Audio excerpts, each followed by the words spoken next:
Hey guys, what's up? Today I'm here with my list of the 25 must-play JRPGs that are available on both the PS4 and the Switch, so let's begin! Number 25, Trails from Zero and Trails to Azure. This game pretty much compiles part 1 and 2 of the second arc in the Trails series. It should be higher on the list, but I wanted to open the top with it. Zero and Azure continue with their own characters and plot about a detective joining a special ops police group to investigate the mafia, slowly seeing their own city getting dragged in the middle of a political war. You'll mostly play within the Crossbell city and traverse overworlds to get to other places. Enemies can be seen in the map, so going around is fine. The battles are played in turns with a small strategic twist. You can move around on small grids to position your characters and attack as you see fit. All-out attacks are also present if a team rush shows up in the turn order bar. A fast-forward option is available to make things faster, like grinding for example. Overall, this arc is incredible and definitely a must-play JRPG. Number 24, Trials of Mana. This is a full remake of the third Mana game we never got on the SNES until a few years ago. Beautiful remake, I forgot to say. You choose one character as your MC, but two more can join you as party members. Story will focus on the one you chose, however you can play through the episodes of the other two if you want to. Combat is action, fast-paced but somewhat technical. It's very easy to get into, nothing convoluted here. Each character controls differently, but you can switch between them depending on the situation. Honestly, Square Enix could have put more money into this, but it turned out to be a fantastic game nonetheless. I think it's the best Mana game out there, which is why I think it's another must-play.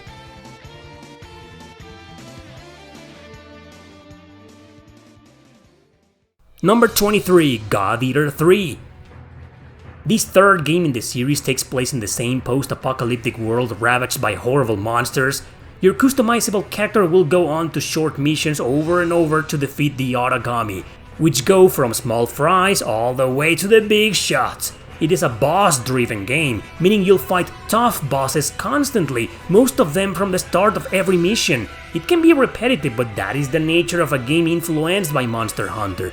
In fact, I think these games are better than those games, but anyway. However, combat is intense, satisfactory, and engaging, so the game becomes really fun to play. There's also an online mode, and you can play the story missions with other people if you want to.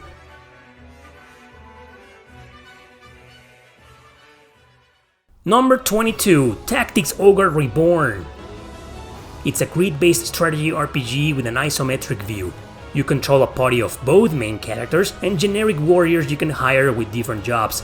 In a world ravaged by war, protagonists start an insurrection against the enemy empire, but this is one of those games with many routes and endings, so the story can change depending on your choices. It's an excellent game, but it's really tough with a level cap, which means grinding won't exactly save you here.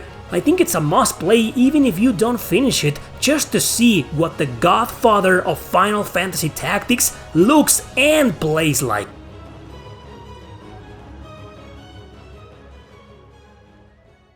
Number 21, Atelier Raisa. Out of the many Atelier games out there, Raisa stands out amongst the best. She's a bit of a tomboy living in a farm, so she craves for adventure with her friends, that is until she meets an alchemist that influences her enough to become one herself. So off you'll go to different areas to gather items and fight monsters. Also you can synthesize new stuff in your cauldron. Combat is turn-based but on real time, which means the game will not wait for you to select actions. It's really intense and it can get really challenging, but it's mostly balanced. Look, if you're gonna play only one modern Atelier game in your life, then let it be Raisa, and if you like it enough, might as well jump into its two sequels.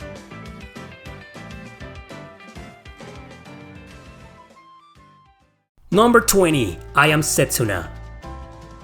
Out of the 3 Tokyo RPG Factory games so far, I picked Setsuna. I like Oninaki more, but I feel Setsuna is the one most people will find easier to get into. Simple turn-based RPG with an ATB for characters as battles flow in real time as well. Setsuna is the tragic chosen one who starts a pilgrimage around the world to become a sacrifice in order to calm an ancient evil. Your silent protagonist will have to accompany her throughout these beautifully snowy lands and different ruins. It's a gorgeous game with solid pacing, good story, memorable characters, and very lovely music. I think it's a must-play JRPG on both PS4 and Switch.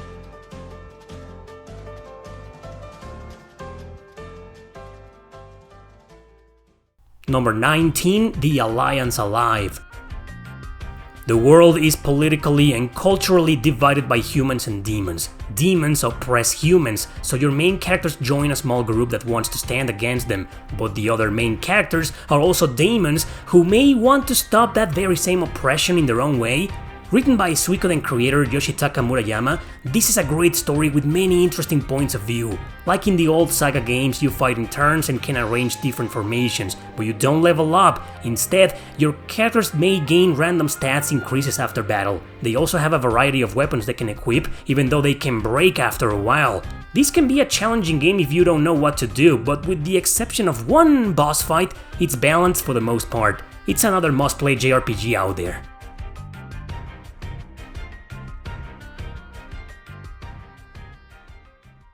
Number 18, Tales of Vesperia.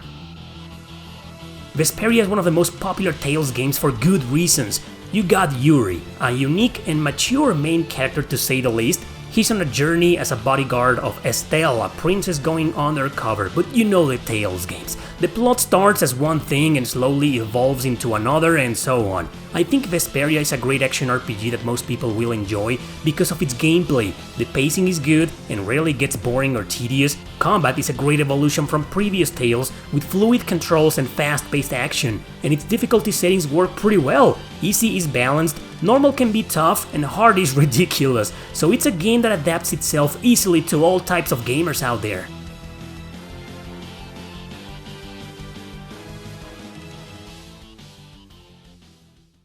Number 17, Fuga, Melodies of Steel 1 and 2.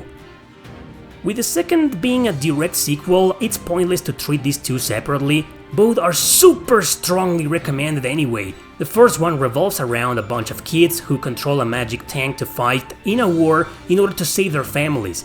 The second one reunites them as they chase after an evil guy who took their tank and some of their friends as hostages. A heartbreaking moment occurs during chapter 3, but the good news is that the true ending fixes that. That's all I'll say. Both games play completely in 2D, with the tank going on a side-scrolling map with different routes to follow, but they all lead to the same boss fight at the end. Within these maps you'll see the story unfold, fight battles, get items, heal, etc. You'll get a couple of intermissions per map, where you'll be able to do all sorts of things like upgrading the tank, have the kids talk to each other, feed them to buff their stats, or even explore ruins, where you can find useful items for those very same purposes. These are also done in 2D with some puzzle solving involved. Combat is side by side facing a bunch of enemies with different weaknesses. Kids fight in pairs, all specializing in one of the 3 types of weapons the tank uses, so it's all about switching kids around to use the ones you see fit to exploit the enemy's weaknesses. Man, these two are phenomenal games. They were released on every single modern platform and still no physical release. Ugh.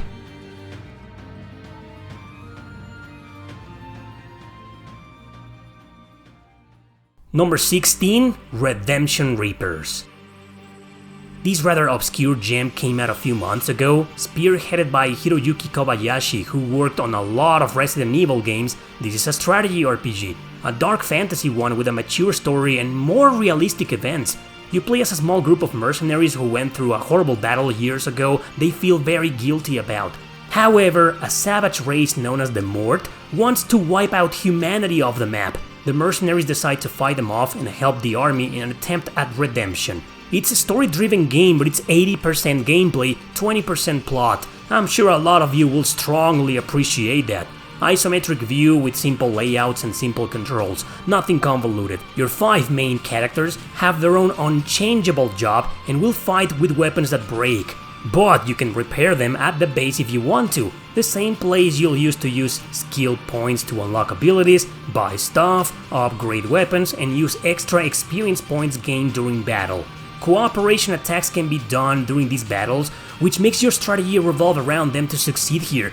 This is a fantastic RPG that flew under a lot of people's radars. Absolutely a must-play JRPG on both PS4 and Switch.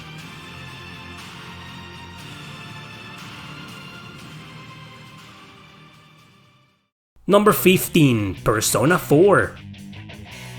Yu Narukami is a transfer student that finds himself wielding the power of Persona with the ability to summon demons in battle. Strange killings have been occurring in town and are connected to Yu and his new pals in high school. This game is so ridiculously popular that I don't think I need to explain further. It's one of those everyone will tell you to play cause honestly, it is a must-play JRPG. Balanced, it gets hotter the more you advance, and it's got a tricky true ending. I suggest using a guide to get to it, and in battle you have full control of your 4 active party members, as always trying to use skills that the enemies are weak to. Now, Persona 3 also got a port, but it was the PSP version. Graphically speaking, it was a huge disappointment, and it got pretty bad reviews just for that. But if you don't care about graphics that much, I still recommend it a lot. It's my favorite Persona game ever, by the way.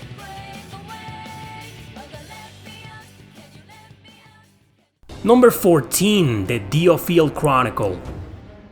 A group of mercenaries are hired by one of the counts involved in a political conflict, one about an empire trying to invade the Diofield island. It's a bit of a dark fantasy setting with a mature plot and adult characters in, well, adult situations. No teenagers saving the world and fighting God with the power of friendship here.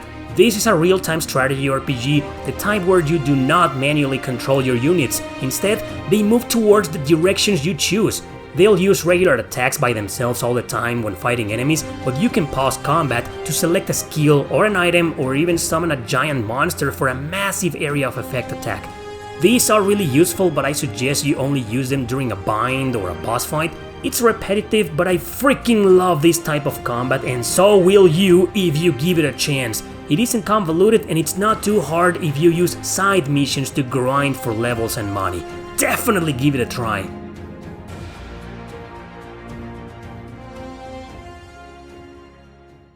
Number 13, Dead End Request 1 and 2. You're probably tired of seeing me talk about these two, so I'll be quick. In the first one, you switch between Arata and Shina. You see, Shina is trapped as a character in an MMORPG she and her team, including Arata, created. So she'll have to, well, play the game and complete it to escape alongside other girls, and Arata will be the visual novel part, which is awesome by the way. The writing in this game is on a level I've never seen Compile Hard 2 before. The second game is 10 times darker and really messed up. You play as Mai, who is sent to a girl's orphanage after killing her abusive father. Her mission is to find her missing little sister within the confines of a mysterious town that goes Persona 3 during the night. The horrors in this game aren't that visual, but the narration and the supreme English or Japanese dub are more than enough to send chills down your spine. Both games have a turn-based combat where you can move around the battlefield to get a convenient position. Once you do, you select your attacks and can even send the enemy flying across the place until they bump to the walls or into each other for more damage. Request 2 is a direct sequel to 1, so I strongly recommend playing them in order. They are the best compiled hard RPGs so far.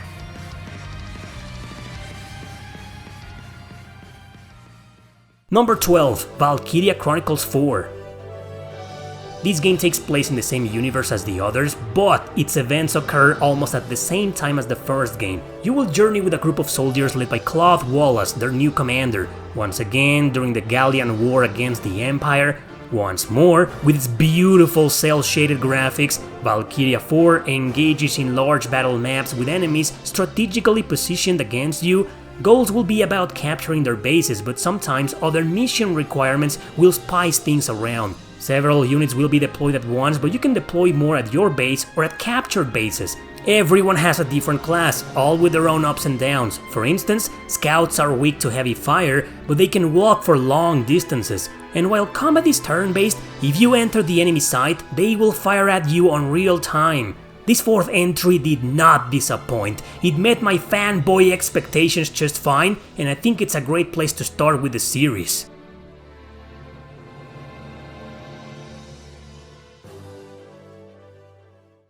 Number 11, Trails of Cold Steel 3 and 4. Alright, we have a problem with these two. They're sequels to Cold Steel 1 and 2, but those two are not on Switch, at least not outside of Japan. But I'm pretty sure you'll find a way to play them if you want to get into parts 3 and 4, which are incredible. 4 is a great conclusion to the arc, which sets everything for the upcoming final chapter in the whole saga, Trails into Reverie. Characters from previous arcs come back here and join you to work together against the political warmongers and the evil organization Ouroboros behind it all. Each entry adds a few details to increase the battle enjoyment, but with humans and their mechs as you fight in turns. Mech combat is traditional with skills and even cooperation attacks involved. Human combat is an evolution of the previous Trails games, still moving around limited areas for a best use of positioning and fighting. I don't need to emphasize the fact that the entire Trails series is a must-play saga in the JRPG universe.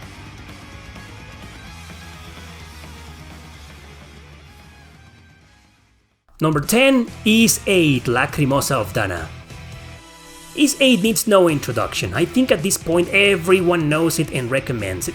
Adult Kristen and Doggy meet a gruesome fate with several passengers when their ship crashes into a mysterious island. While trying to survive, find missing passengers and explore all corners, the game will unravel another protagonist, Dana. She connects all the dots and explains most of the mysteries of the island. Fantastic action RPG with up to 3 switchable characters, all strong against different types of enemies, epic boss fights, beautiful graphics, amazing soundtrack. You already know it's a must-play masterpiece.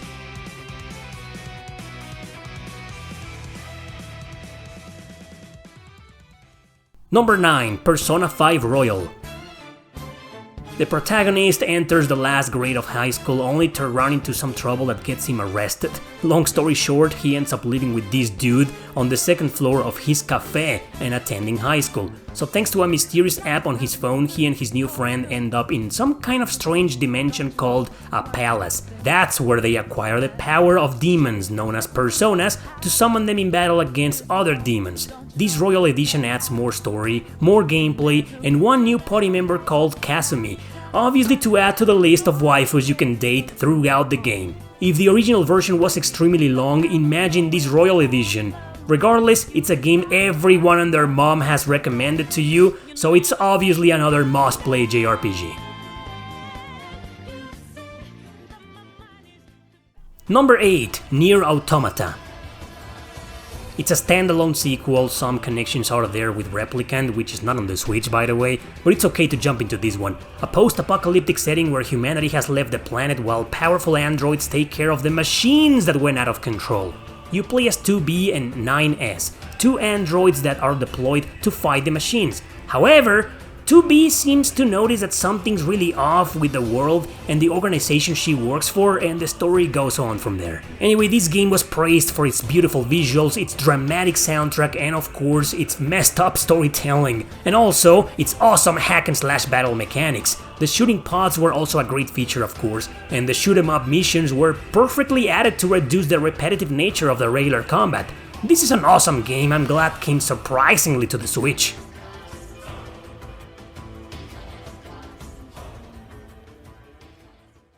Number 7, Shin Megami Tensei Nocturne.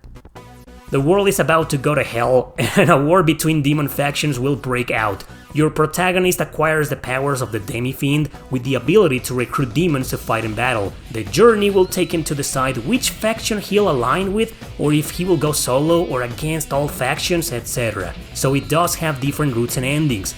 Now, this game is known for being stupidly hard, but in this remaster there are ways around that to help you get good and succeed. Remember, this has a press turn system in combat where if you exploit an enemy weakness, you get an extra turn for you or one of your demons. But the enemy can do the same, so beware. Story, music, setting, combat, everything is absolutely fantastic here, except a lot of the labyrinthous puzzles that can get extremely annoying. But you know what, even with that, this is a game you just have to play once, one way or another. Yes, it's that good.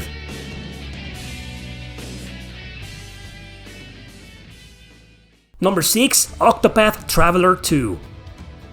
completely standalone, not connected to the first one. Once more, you choose between 8 protagonists, but eventually you can recruit the others and complete their chapters if you want to. That is very recommended as this is a character-driven game and the story varies a lot depending on their journeys. The HD 2D graphics are back, so everything looks stunning like before. And once again you get a bunch of mature-oriented themes with adult situation and dark events. My praises go to the writers really. And combat, still bound by random encounters, is turn-based. Enemies will have 2 or more weaknesses to the elements or weapon types, so the joy comes straight from uncovering them and exploit them. This is an incredible follow-up, already on its way to be one of the best JRPGs of this year.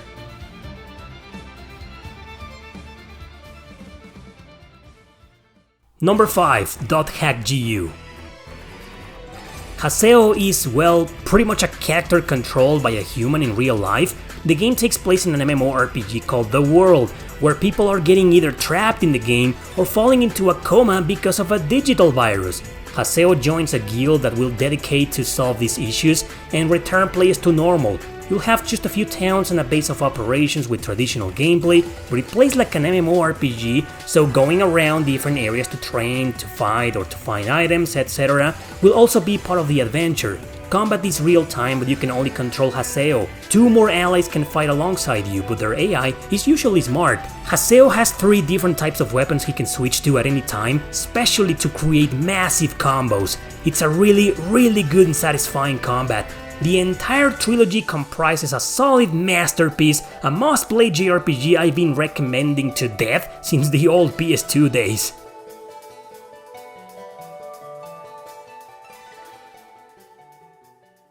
Number 4. Dragon Quest XI. Dragon Quest XI, the game that got me back to this historical series. It's yet another game on most modern platforms, including Switch and PS4. Definitive versions of it can be found on both. So you get sent to jail and have to escape. Once you do, it'll start an adventure to clear your name until one event happens and then another, yeah, similar to the Tales games.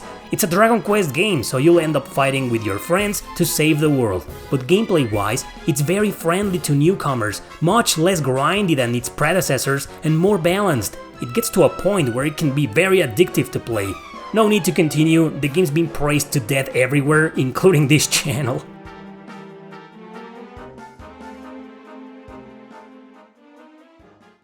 Number 3. Valkyria Chronicles. A must-play JRPG on both PS4 and Switch is the first Valkyria Chronicles, now remastered. Switch version is digital only though, but hey, at least it's there. In this strategy RPG, a botanist ends up joining the war thanks to an incident with Sergeant Alicia. He ends up being promoted to commander of a tank and a whole squad to fight off the invading empire. This is the first game in the series, the one that introduced that combat inspired a bit by the XCOM series, where you control several units, each with a different class, each with their own movement limitations and so on. Remember that enemies can fire at you if they see you nearby, but when it comes to attacking, you can just take your time. The map design and mission objectives are simply genius here. You will never get bored with this excellent masterpiece. Never.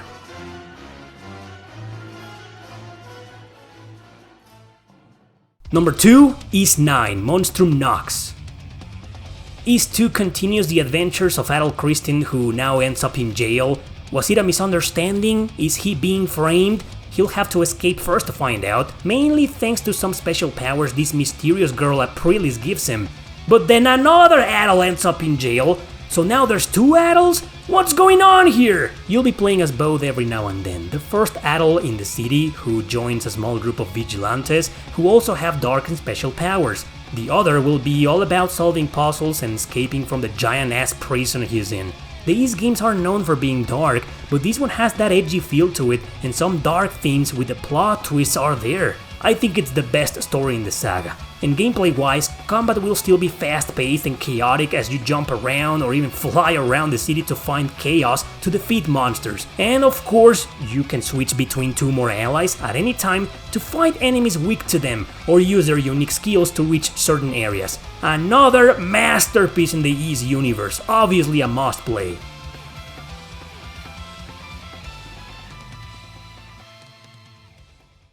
Number 1, Chrono Cross, the Radical Dreamers Edition.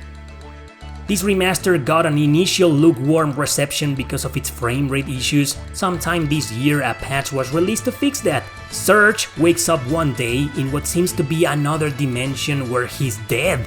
To solve this mystery, he'll travel around the El Nido Islands to find a way back to his own world, to discover why he's even dead in this one. All the while traveling with the charismatic kid who's in search for the Frozen Flame and revenge against the mysterious Lynx. You already know the music is excellent, just like its beautiful visuals. I know the battle system is tricky, what with relying on a weird RNG system for melee attacks, but if you learn how to control the elements and when to use them, you'll have a total blast. Another must-play JRPG on Switch and PS4.